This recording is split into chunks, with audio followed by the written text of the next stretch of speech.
The Israeli bombing of Lebanon shows no sign of stopping. The bombs keep on falling.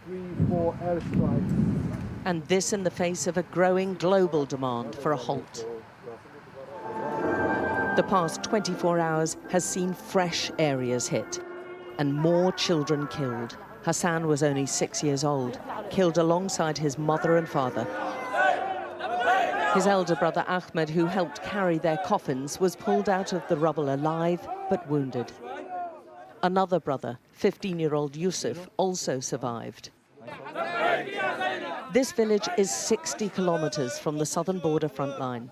There's a communal shock after only a day earlier taking in more than 1,000 displaced people who'd fled the bombing further south. As the surviving sons mourned, relatives insisted their father was a well-known taxi driver and welder in the village, although also a Hezbollah supporter, like much of this community. And the bulk of those killed in the Israeli airstrike here were women and children. They're hitting civilians to put pressure on our resistance.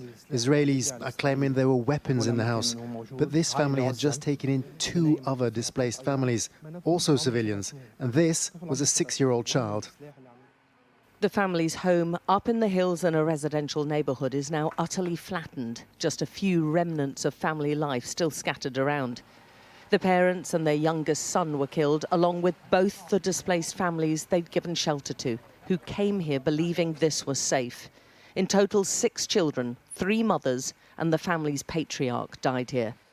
The huge amount of devastation, as well as the terror this is causing, and the high number of civilian casualties in just this one airstrike, is what's causing so much alarm and anger. The people in this village view Israel as the aggressor and Hezbollah as their defenders against a country which has invaded them before and is threatening the same again.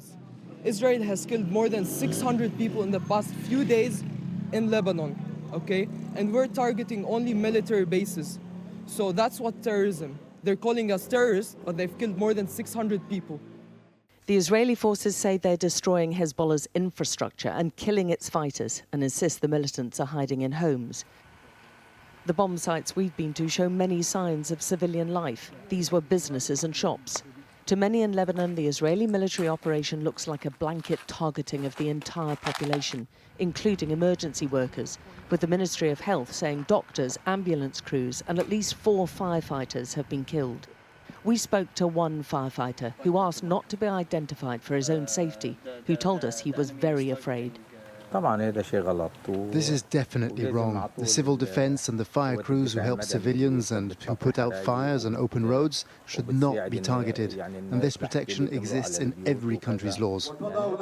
Hezbollah's repeatedly said it'll only stop its attacks on Israel since October if there's a Gaza ceasefire. And mourners here believe anything else is unacceptable. If there's a ceasefire, it will not be so long, because if we did like this, Gaza will stay alone. Yeah, we did nothing. We are. It will be a 1-year war for nothing. The calls for a ceasefire here don't seem to be heeded by either side, with mounting warnings that full-scale war will be devastating for both Lebanon and Israel. Alex Crawford, Sky News in southern Lebanon.